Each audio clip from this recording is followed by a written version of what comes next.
Hello, friends and fellow fans of my reading voice. I'm back with more of The Dream Quest of Unknown Kadath by H.P. Lovecraft. Oh wow, there's kind of a pretty insect on my... What are you? Some kind of fly or wasp? On my book, I'm going to leave it be, attracted by the lamp out of the window cracked. Hello, Winter Girl. How are you? Nice to see you. I'm going to dive right back into reading this story. This is the fourth part of my reading of The Dream Quest of Unknown Kadath by H.P. Lovecraft. I think his longest story, or it's close. Yeah, it's been fun. This is a deeply strange piece of fantasy literature, I think is what's best to describe as.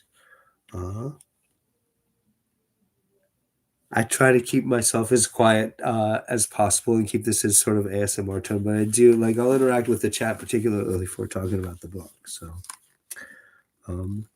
most of the people who watch these have been watching them like the next day. I do this in the middle of the night because I've got the vibe at 1 a.m, but it's like there'll be 3 people here live, and then like by this time the next day there'll be like 30 or 40 views. So it's cool. Hey, Chaotic Cookie, how are you? I don't know if you were here for the last stream with the battle of the ghasts and the gugs, which are very primitive and eat one another, and I got hung up on how funny that was and didn't really read anymore. Where are you going, Zoe? Yes. Yes. Pyewacket and Zoe are both here. You don't jump across the frame again. What is that bug? That bug I was just getting distracted by was just landing on me. It's going to bite me as soon as I'm not paying attention. Are you going to jump? You going to go, Pyewacket? You going to jump across? Do it. Jump. Quick. Risk pissing me off. Walk across the keyboard. She actually is. She's stretching with her feet on the pad for the mouse. How do you even know what I'm saying? Yep, move. She stepped on the edit settings. Pyewacket.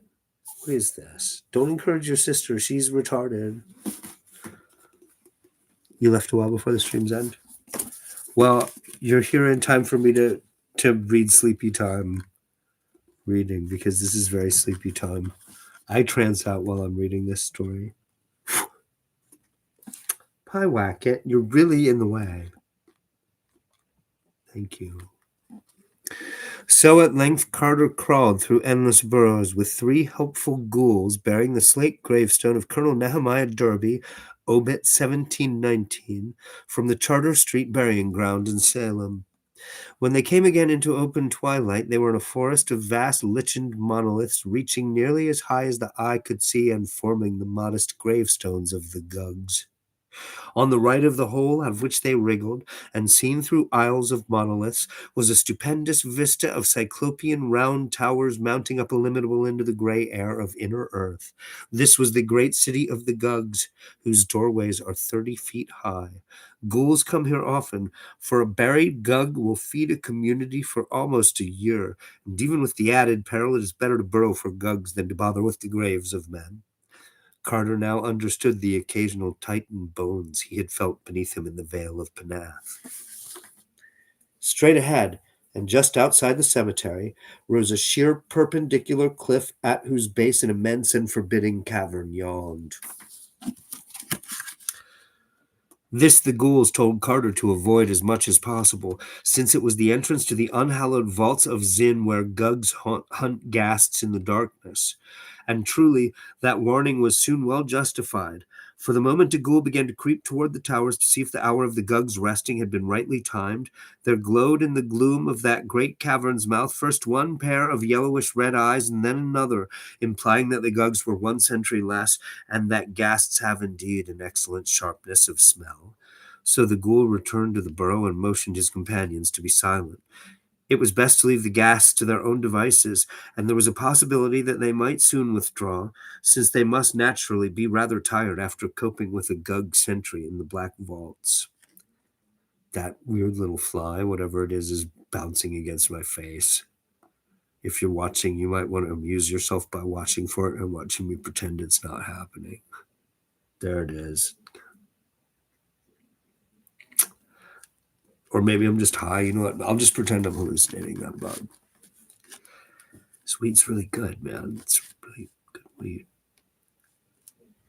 After a moment, something about the size of a small horse hopped out into the gray twilight, and Carter turned sick at the aspect of that scabrous and unwholesome beast, whose face is so curiously human despite the absence of a nose, a forehead, and other important particulars. Presently, 3 other ghasts hopped out to join their fellow, and a ghoul gibbered softly at Carter that their absence of battle scars was a bad sign. It proved that they had not fought the Gug sentry at all, but merely slipped past him as he slept, so that their strength and savagery were still unimpaired and would remain so till they had found and disposed of a victim. It was very unpleasant to see those filthy and disproportioned animals, which soon numbered about 15, grubbing about and making their kangaroo leaps in the gray twilight where titan towers and monoliths arose. But it was still more unpleasant when they spoke among themselves in the coughing gutturals of ghasts. And yet, horrible as they were not so horrible as what presently came out of the cave after them with disconcerting suddenness. It was a paw, fully 2.5 feet across, and equipped with formidable talons. After it came another paw, and after that a great black furred arm to which both of the paws were attached by short forearms. Then 2 pink eyes shone, and the head of the awakened Gug sentry, large as a barrel, wobbled into view. The eyes jutted 2 inches from each side, shaded by bony protuberances overgrown with coarse hairs. But the head was chiefly terrible because of the mouth. That mouth had great yellow fangs and ran from the top to the bottom of the head, opening vertically instead of horizontally. Right. I don't know why I had to do that when I read this the other night. Something compels me. But before that unfortunate Gug could emerge from the cave and rise to his full 20 feet, the vindictive ghasts were upon him. Carter feared for a moment that he would give an alarm and arouse all his kin, till a ghoul softly gibbered that Gugs have no voice, but talk by means of facial expression. The battle which then ensued was truly a frightful one. Hello, Melanie. From all sides, the venomous ghasts rushed feverishly at the creeping Gug, nipping and tearing with their muzzles, and mauling murderously with their hard-pointed hooves.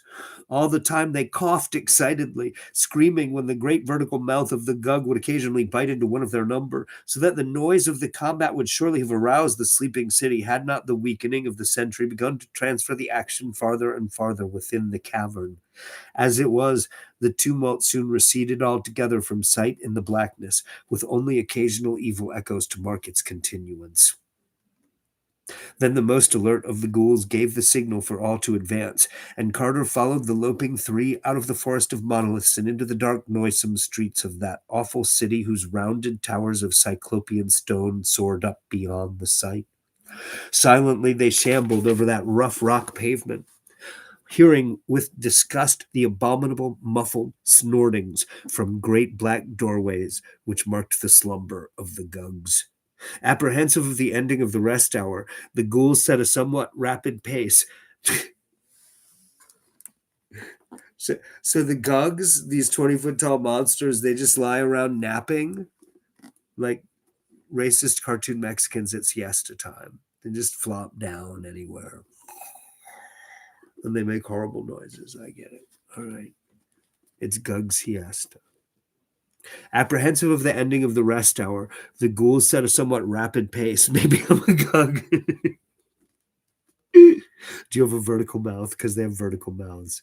And they communicate with facial expressions, which just seems contradictory to me. But, like, I'm not sure if you could read my facial expression clearly if I had a vertical mouth. You would be really distracted by the teeth being in the wrong place. You could. Apprehensive of the ending of the rest hour, the ghouls set a somewhat rapid pace, but even so the journey was no brief one, for distances in that town of giants are on a great scale. At last, however, they came to a somewhat open space before a tower even vaster than the rest, above whose colossal doorway was fixed a monstrous symbol in bas relief, which made one shudder without knowing its meaning. This was the central tower. It's a swastika. This was, dude. Why must you fuck things up, Pie Wacket? I'm sorry, buddy. It's okay. You're all right. The movie lists and notebooks, they were perched on a shelf over here where there's like this much shelf and then a little bit more of notebook. And Pie was trying to curl up on the movie notebook. Now she's pretending that that didn't happen and she's grooming herself. So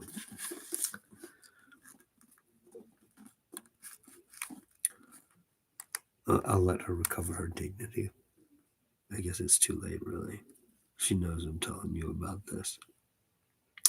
This was the central tower with the sign of Koth, and those huge stone steps just visible through the dusk within were the beginning of the great flight leading to Upper Dreamland and the Enchanted Wood.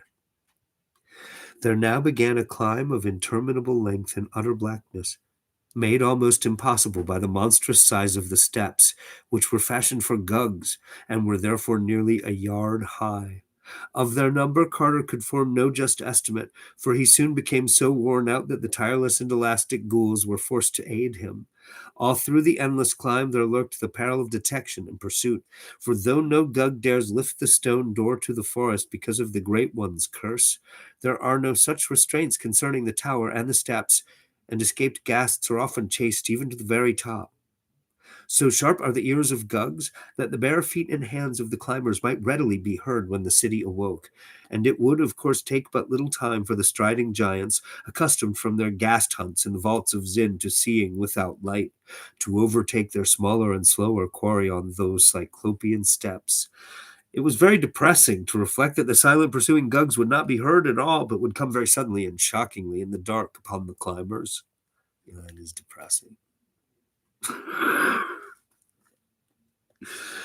Man, we could get killed and eaten in the dark any second. It's sure, I'm sad. It's very sad.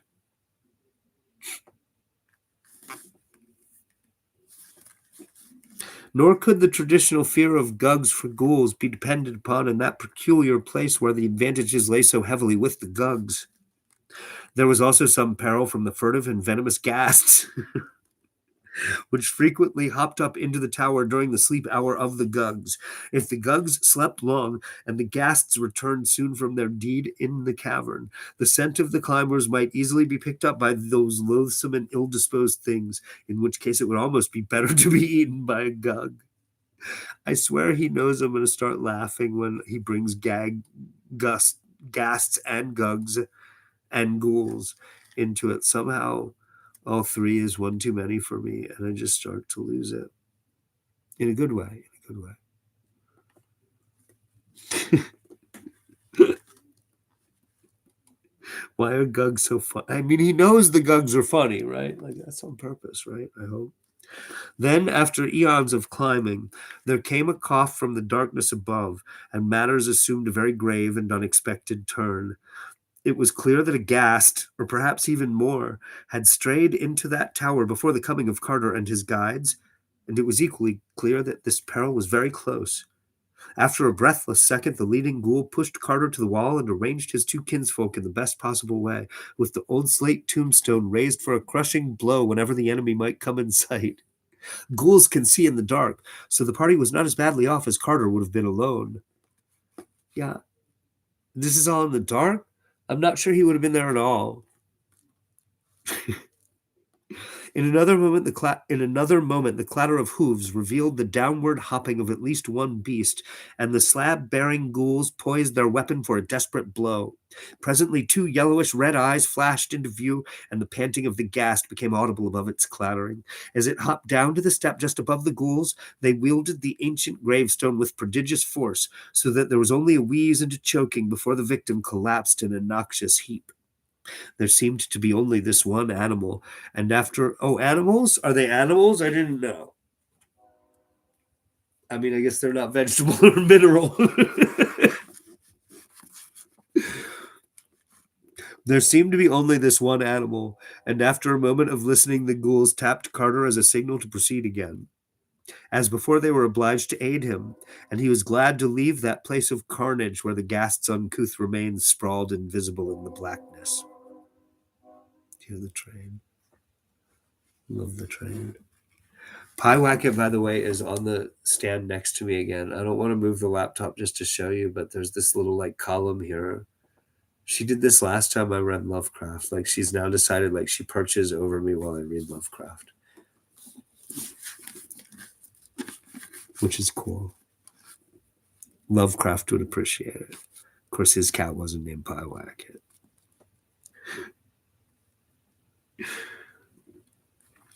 At last, the ghouls brought their companion to a halt, and feeling above him, Carter realized that the great stone trap door was reached at last.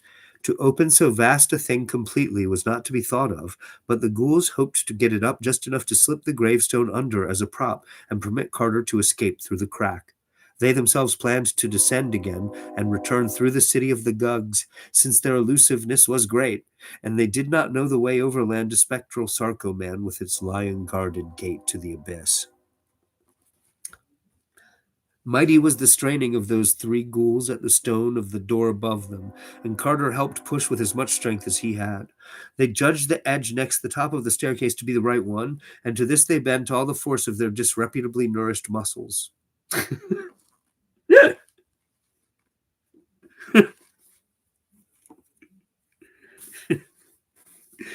Disreputably nourished muscles.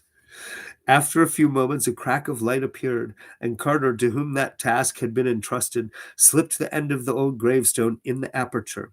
There now ensued a mighty heaving, but progress was very slow, and they had, of course, to return to their first position every time they failed to turn the slab and prop the portal open. Suddenly, their desperation was magnified 1,000-fold by sound on the steps below them. It was only the thumping and rattling of the slain ghast's hooved body as it rolled down to lower levels, but of all the possible causes of that body's dislodgement and rolling, none was in the least reassuring. Therefore, knowing the ways of Gugs, the ghouls set to with something of a frenzy, and in a surprisingly short time had the door so high that they were able to hold it still whilst Carter turned the slab and left a generous opening. They now helped Carter through, letting him climb up to their rubbery shoulders, and later guiding his feet as he clutched at the blessed soil of the upper dreamland outside. Another second, and they were through themselves, knocking away the gravestone and closing the great trap door while a panting became audible beneath. Because of the Great One's curse, no Gug might ever emerge from that portal.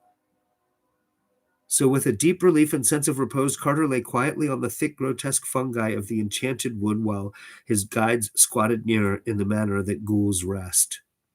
What do you mean by that? They just squat? Ghouls just squat? They don't... Really?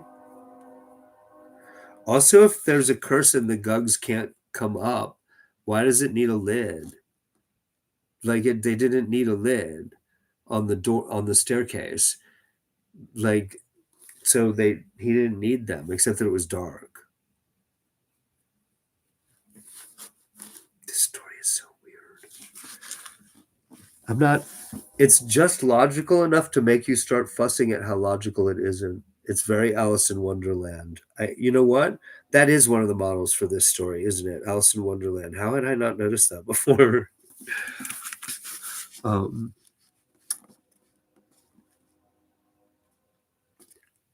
Weird as was that enchanted wood through which he had fared so long ago, it was verily a haven and a delight after the gulfs he had now left behind.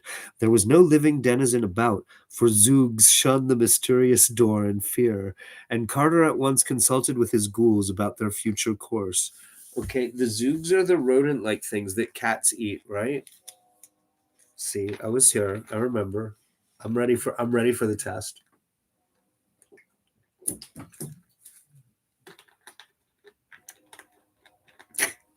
We are going to be tested on this, right?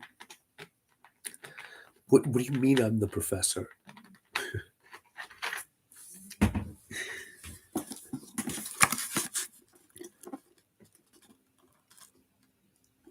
To return through the tower the ghouls no longer dared, and the waking world did not appeal to them when they learned that they must pass the priests Nasht and Kamantha in the Cavern of Flame. So at length they decided to return through Sarkomand and its Gate of the Abyss, though of how to get there they knew nothing. Carter recalled that it lies in the valley below Lang, and recalled likewise that he had seen in Dilath Leen a sinister, slant-eyed old merchant reputed to trade on Lang. Therefore he advised the ghouls to seek out Dilath Leen, crossing the fields to Nur and the Skay, and following the river to its mouth. This they at once resolved to do, and lost no time in loping off, since the thickening of the dusk promised a full night ahead for travel. And Carter shook the paws of those repulsive beasts. Mr. Ghoul, hold your paws.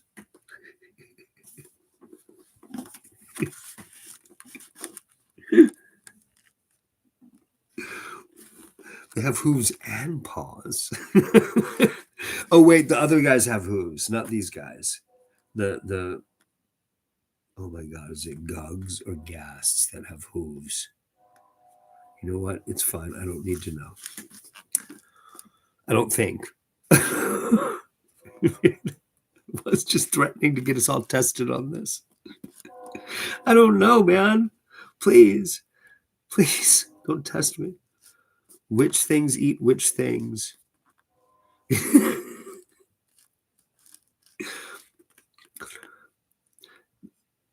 And Carter shook the paws of those repulsive beasts, thanking them for their help and sending his gratitude to the beast which once was Pickman, but could not help sighing with pleasure when they left, for a ghoul is a ghoul, and at best an unpleasant companion for man. After that, Carter sought a forest pool and cleansed himself of the mud of nether earth, thereupon reassuming the clothes he had so carefully carried. That's right, he was naked and covered with mud the whole time.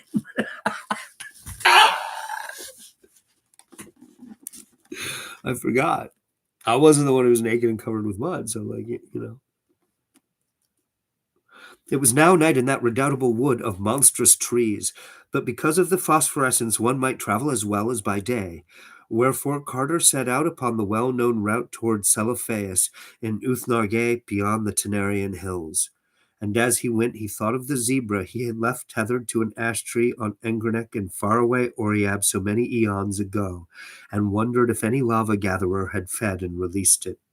And he wondered, too, if he would ever return to Baharna and pay for the zebra that was slain by night in those ancient ruins by Yath's shore, and if the old tavern keeper would remember him. Such were the thoughts that came to him in the air of the regained upper dreamland.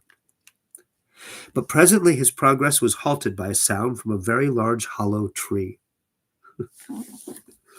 I need help. Can somebody let me out of this tree? Hey, I'm dying. Yeah, I'm in a tree. Look over here. I'm in a tree. Help me. Okay, I'm sorry.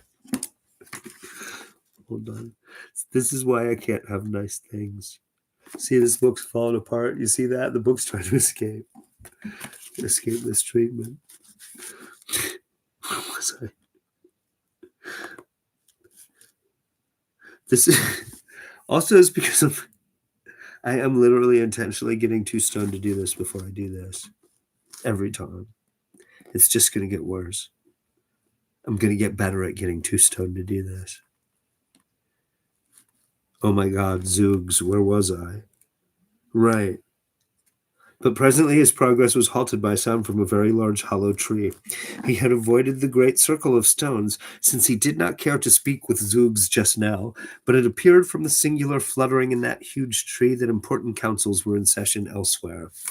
Upon drawing nearer, he made out the accents of a tense and heated discussion, and before long became conscious of matters which he viewed with the greatest concern. Okay, so it was Zoogs in the tree. So it's actually even funnier than, hey, buddy, let me out of the tree, because it's more like the tree was like, psst, yeah, you. Hey, yeah, we're in the tree. We have a message for you. Come here, up to the tree. Hi, Piewacket. Piewacket's telling me to stop getting distracted. Um, yeah, Mel and I've said before, this is one of my favorite stories. And I only think it's not famous because how do you market this? Like, I don't, like, somebody should do a standalone edition of this and market it as like young adult fantasy fiction. Get illustrations that look like Nightmare Before Christmas. Boom. I mean, maybe somebody has done that. I know there's a comic book version because when I looked it up for art for using for thumbnails for this, I saw that Dark Horse had done a comic book series. It looked sort of 20s pulp art. It didn't look like weird enough. Um,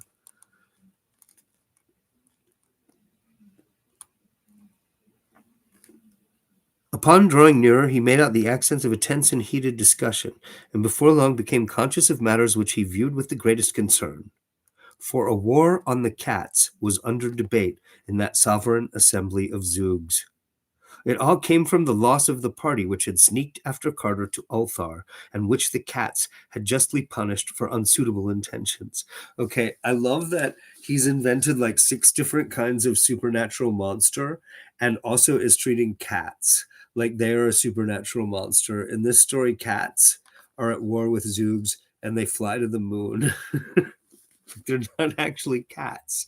They're like a different kind of, they're dreamland cats. That is like very like a little kid. That is very like a little kid's imagination. Like a 6-year-old girl would be like, yep, and there's Zoogs, and there's Gugs, and there's Ghasts, and there's cats, like my cat, and there's ghouls. um, okay, where was I? For a war on the cats was under debate in that sovereign assembly of Zoogs. It all came from the loss of the party which had sneaked after Carter to Ulthar, and which the cats had justly punished for unsuitable intentions. The matter had long rankled, and now, or within at least a month, the marshaled Zoogs were about to strike the whole feline tribe in a series of surprise attacks, taking individual cats or groups of cats unawares, and giving not even the myriad cats of Ulthar a proper chance to drill and mobilize. This was the plan of the Zoogs, and Carter saw that he must foil it before leaving on his mighty quest. Very quietly, therefore, did Randolph Carter steal to the edge of the wood and send the cry of the cat over the starlit fields. Meow. Meow.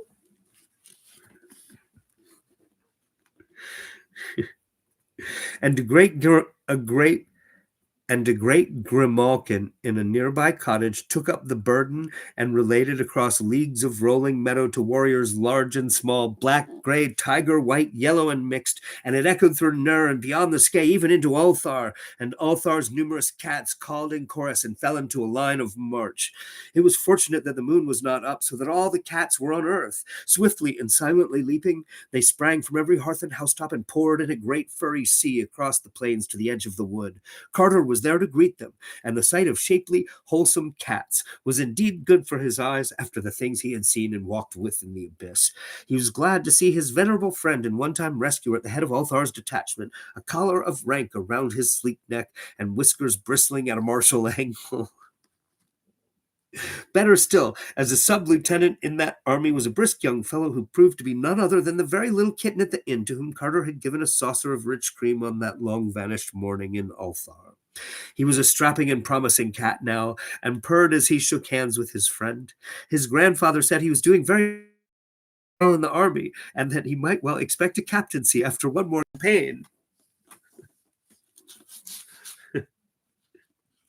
These cats are the IDF.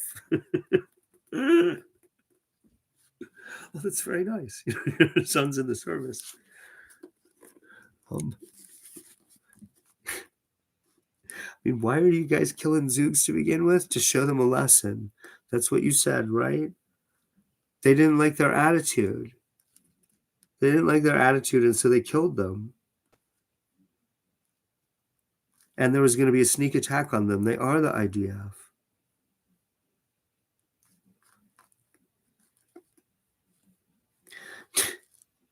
Carter now outlined the peril of the cat tribe, and was rewarded by deep-throated purrs of gratitude from all sides. Consulting with the generals, he prepared a plan of instant action which involved marching at once upon the Zug Council and other known strongholds of Zugs, forestalling their surprise attacks and forcing them to terms before the mobilization of their army of invasion. Man, those Zugs in that tree who told him about this, they're going to be in trouble. I'm just saying.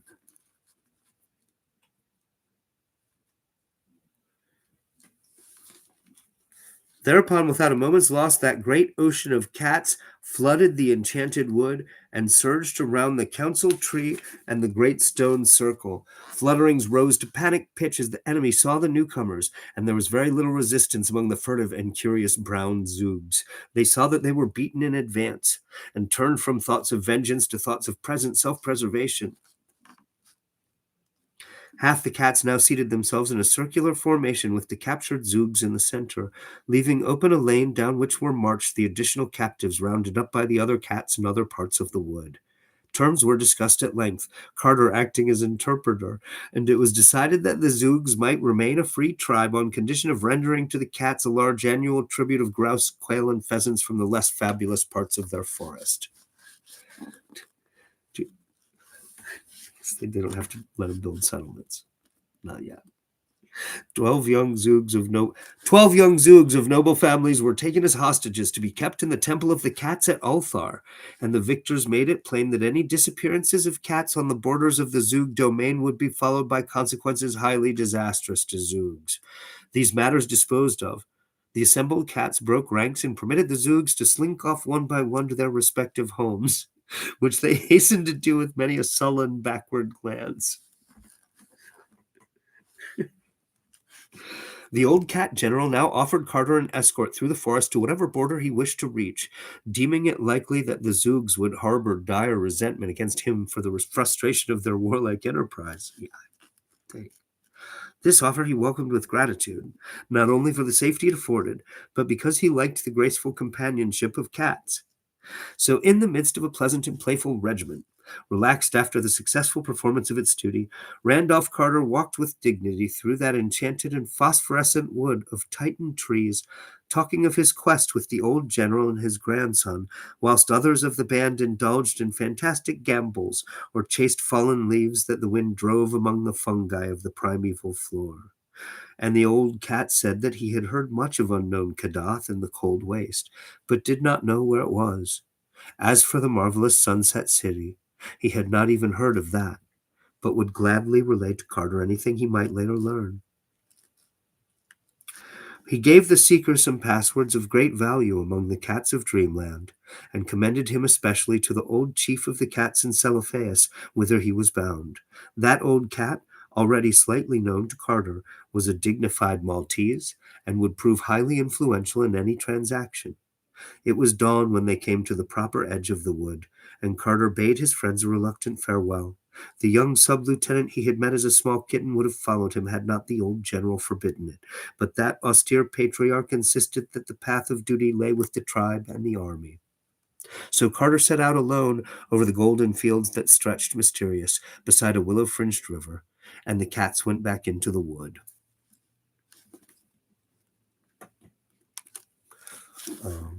Okay. Yeah, I think I should. Let me see. Let me consider reading for 5 or 10 more minutes. Yeah, I should stop there. This is a really long story. I think it's at least 2 or 3 more readings. Yeah, H.P. Lovecraft really wanted to break into the novel market.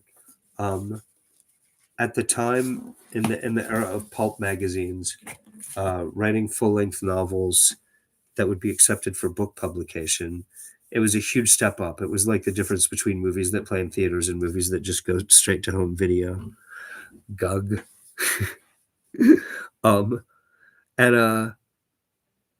Yeah, he only wrote 3 novels. They're all short for novels. And if I'm remembering right, he only even tried to publish one of them. He just thought they were all 3 failed, and he only published the one because like he needed, like he'd spent so much time writing it that he had to do something with it. I think Mountains of Madness was the one that was published in Amazing Stories, which is a really famous story now. um, the way that Lovecraft doesn't actually write character-driven modernist fiction that has any direct human connection to normal person-to-person interests. Um, it's very like analog horror. It seems more normal now than when he wrote like this. Yeah, I have to work tomorrow, some dude. Yeah. What time is it? 1:11. Yeah, and I didn't get enough sleep last night, so I'm gonna go eat. Um, so Mel and I don't know. I said somebody should do a standalone edition of this book. Um, there is one that I know of, Lynn Carter's adult fantasy series for Ballantine in the early 70s. Dude, you already knocked down my movie list and now you're tearing them up? Pie whack it. No, stop. Don't do it. That's not for you. Don't tear that stuff up. Um, so, uh, so yeah, so when Lord of the Rings was a bestseller in, I believe, 1966 in paperback, um, The Hobbit and the three sequels that are the Lord of the Rings trilogy were not bestsellers when they first came out. They weren't like terrible flops. The Hobbit sold fairly well because it was a kid's book. And then the trilogy sequel was just weird. That kind of adult fantasy just didn't exist before Tolkien. It had a small cult following in England, but it went out of print. Ballantine brought it back into print in paperback in, I think, either 65 or 66. And it became a slow burn bestseller in the United States in paperback. And that's when adult fantasy fiction became a thing. The Conan stories by Robert Howard from Weird Tales were reprinted around the same time and got popular around the same time. Lovecraft just was like slowly getting more and more popular over the course of the 50s and 60s. But Lynn Carter was the head editor on Ballantyne's adult fantasy series, which was basically they were chasing the Lord of the Rings uh, fire, trying to kick up more bestsellers from the back catalog of sort of literary, high toned adult fantasy. It was a shallow shelf. It was like punk rock before the Sex Pistols. Like there's like a total of 40 or 50 adult fantasy books ever written before Lord of the Rings was a bestseller in reprints. Um, and Lynn Carter edited a series of, they're really pretty. They're paperbacks. They have really cool art, design. But there's one of those, The Dream Quest of Unknown Kadath, with introduction by Lynn Carter, Lincarter. So that's from like 1969 or 1970. Vintage paperbacks, I don't know, might not be the right kind of gift. Um, that book looks like a weird young adult fantasy novel that's just super obscure. Like the cover's really pretty. I've only ever seen one once. They might be valuable. Um, they might not be. They're just paperbacks. Um, I don't think, I want to say Dream Quest of Unknown Kadath wasn't published at all during Lovecraft's lifetime. I want to say that it was just published in a fanzine after he died, like a photostat kind of fanzine kind of magazine. But he engaged with the fanzine level press a lot and did a lot of corresponding in public. He was ahead of his time in that way too. Like if Lovecraft lived now, he would be entirely online. Um, yeah. Pyewacket knows. She knows when it's time for me to stop streaming. She gets after me. She knocked off all my movie lists and stuff, and that ruckus with the paper was her insisting I clean it up. Once I picked it up and moved the stuff up here just a second ago, she went over to the litter box. And yeah, her sister is the one who was sick. I showed her in the other stream, but Zoe was yeah, she's getting better now. But yeah, I'm gonna not hang out in here and be parasocial because people fall asleep to these streams. So I'll see you guys tonight. Yeah, hopefully I'll have a car booked by tonight. I'm gonna eat dinner now and get some sleep before I go make pizzas in the morning again. Yeah. Uh, thanks, guys. I'll see you in the next one. Thanks a lot. This is really fun. This is one of my favorite stories too. I'm glad I'm getting to share it.